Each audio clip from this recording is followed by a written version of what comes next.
चलो भाई देखो अब मैं क्या करता हूँ।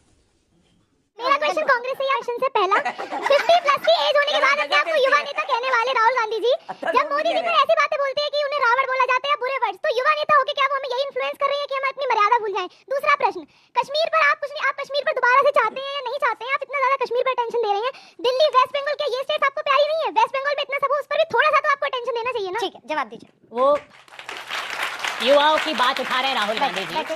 मोदी जी को तकलीफ क्या है? ये जुबान काटने की बात क्यों करते हैं राहुल गांधी के? उनकी जुबान से तकलीफ है, क्योंकि राहुल गांधी जी ने कहा मोदी जी आपका धन्ना सेठ दोस्त 1600 करोड़ रुपए रोज कमा रहा है। चीन का एक चांगचुंग लीग नागरिक मुनीष अडानी के बड़े भाई विनोद अडानी के साथ धंधा कर रहा है। तो चलिए शुरू करते हैं। नमस्कार दोस्तों, जय श्री राम दोस्तों, स्वागत है मेरे YouTube चैनल पे। दोस्तों ये डिबेट बहुत ही शानदार होने वाली है। दोस्तों इस डिबेट में हम देखेंगे कि बीजेपी प्रवक्ता गौरव भाटिया ने सपा प्रवक्ता अनुराग भदौरिया और कांग्रेस प्रवक्ता अभय दुबे को पटक के धो डाला और कॉलेज से आए हुए स्टूडेंट के सवालों ने गौरव भाटिया और अनुराग भदौरिया की बोलती बंद कर दी।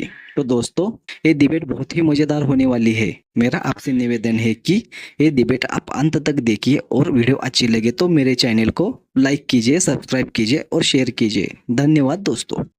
पिक्चर चालू करो बे। मिलाकर सवाल यह है ना कि ऐसी कुछ घटनाएं हुई, चाहे वो पाकिस्तान के मंत्री प्रशंसा कर रहे हो कि 370 पर देखो नेशनल कॉन्फ्रेंस और कांग्रेस हमारी बोली बोल रहा है, वो चाहते हैं कि हटे, वापस वहां पर लगे। दूसरी तरफ इल्हान ओमर जो जहर उगलती है कश्मीर के मुद्दे पर भारत के खिलाफ, उसका अगर सूची में नाम था तो उससे हटाना ये एक मौका देता है बीजेपी को और उनके सहयोगियों को हमला करने का। देखिए आपने कहा ना कि हंगामा क्यों है, भारतीय जनता पार्टी का काम ही हंगामा करना, हंगामे का काम है उनका, हंगामे का बात करना और बात का पतंगड़ बनाना, ये भारतीय जनता पार्टी का रह गया है। अब देखिए किसे किसे जवाब मिले। पीडीपी के साथ सरकार किसने बनाई थी कश्मीर के अंदर में?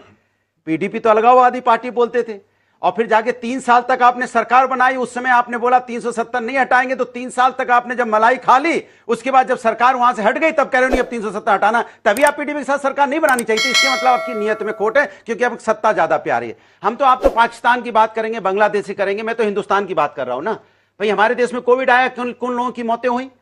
हमारे अपने लोग गए ना उससे। किसकी नाकामी की वजह से? सरकार की नाकामी की वजह से। सिर्फ एक ऑक्सीजन का सिलेंडर आप प्रोवाइड नहीं कर पाए, हमारे लोगों की सांसें फूल गई, लोगों की मौतें होगी, जिम्मेदार कौन? सरकार की जिम्मेदारी नहीं है। आपने नोटबंदी की, लोग लाइन में लग के मर गए, जिम्मेदार कौन? उसके बारे में नहीं बोलेंगे। लॉकडाउन लगाया, लोग यहां पे ट्रेनें खड़ी रही, प्लेन खड़े रहे, बसें खड़ी रहे, लोग पैदल चल के गए, लोगों की मौतें होगी, जिम्मेदार कौन?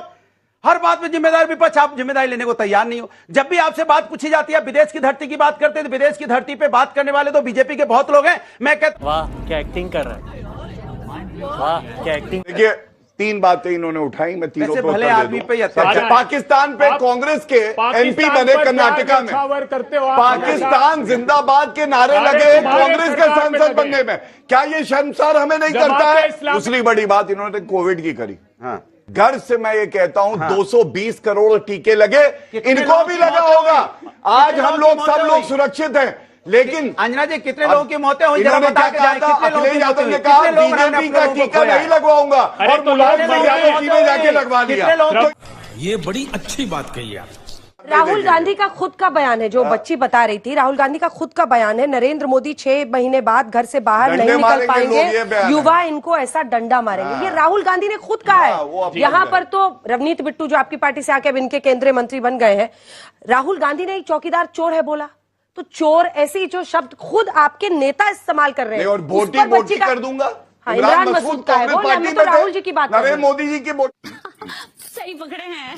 तो मेरा सवाल कांग्रेस प्रवक्ता से है, वो क्यों हमेशा जाति और धर्म पे ही पॉलिटिक्स करते हैं? वो विदेश में जाके हमारे देश के खिलाफ झूठी अफवाहें फैलाई जा रही है। हमारे देश में हर धर्म और जाति के लोगों को अपने धर्म अपनाने की पूरी आजादी है, तो वो क्यों हमारी छवि को, हमारे देश की छवि को ऐसे बना रहे हैं? देश की छवि को खराब किया प्रधानमंत्री जी। ठीक है, छोटे एक बार सबके सवाल हो जाए। वो चीन गए और कहा कि भारत में 2014 के पहले, आपको तो गजब 2014 के पहले पैदा होने में शर्म आती थी, इससे बड़ा अपमान हो सकता है? क्या कर रहे हैं यार तू? मजाक है क्या? मेरा सवाल कांग्रेस से है। राहुल गांधी जी विदेश में जाके इतना बड़ा स्टेटमेंट पास करते हैं, क्या हरकत है ये? आप इससे एक पार्टी को गिरा नहीं रहे हैं, आप पूरे देश की छवि को बिगाड़ रहे हैं, ये आप मान लीजिए। क्या छवि बिगाड़ी बताइए? रोजगार का मुद्दा उठाना छवि बिगाड़ना है? अब इससे लड़ रही है प्रति प्रश्न कर रहा हूँ, बच्ची की भावना का आदर करते हुए। आप बीजेपी गिराना चाहते हैं, सबका ही सब अपने विपक्ष गिराना चाहते हैं, सच है मान ले, लेकिन आप देश के बारे में विदेश में जाकर मत बोलिए, ये गलत है। आप देश में जो बोल रहे हैं बोलिए, भारतीय जनता पार्टी, और आप बोल भी रहे हैं, उसमें कोई वो नहीं है। आप बाहर मत बोलिए, देश का नाम मत खराब कीजिए। बाहर का प्रश्न देख, लोग पार्टी नहीं देखते, लोग पार्टी नहीं देखेंगे कि बीजेपी ने ये किया, पगड़ी नहीं पहने दिया जा रहा, कड़ा नहीं पहनने दिया जा रहा।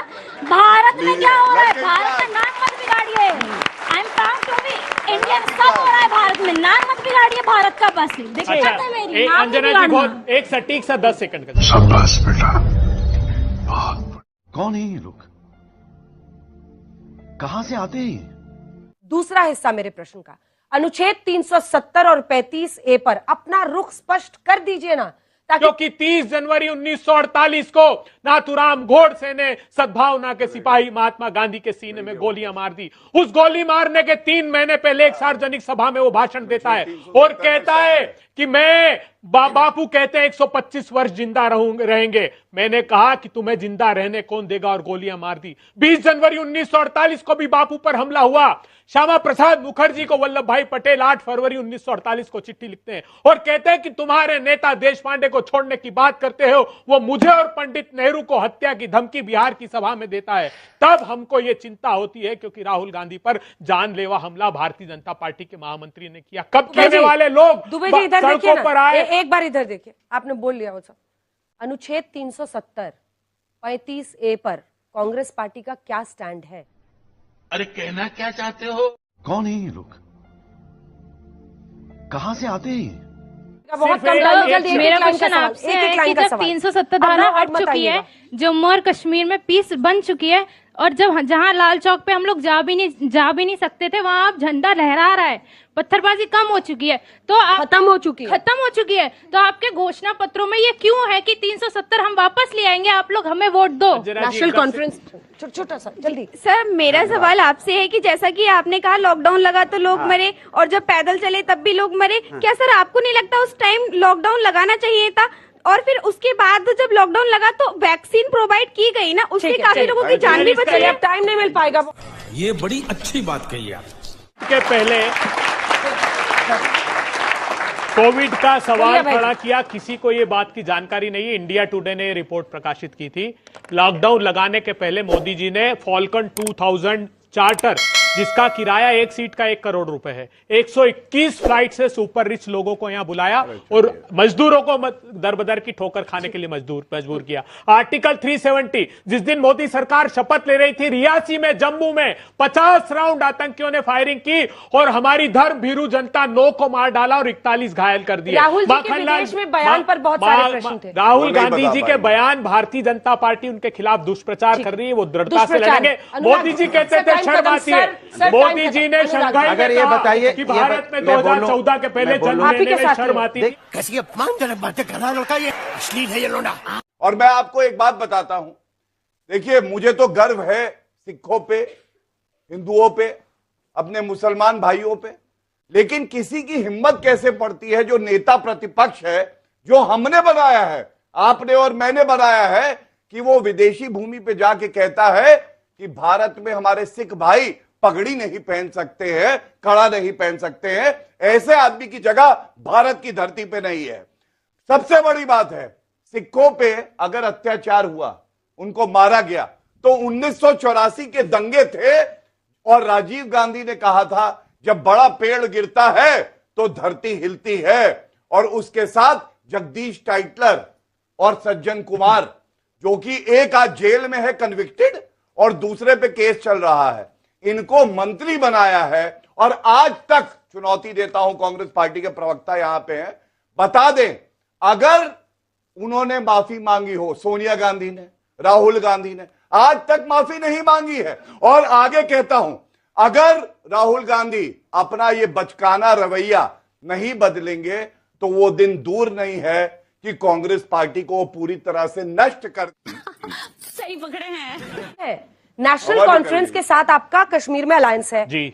उनके मैनिफेस्टो में लिखा है कि 370 और 35 से वापस बहाल करेंगे। स्टेटहुड पर आप दोनों की राय मिलती है, वो हम सबको समझ में आ गया।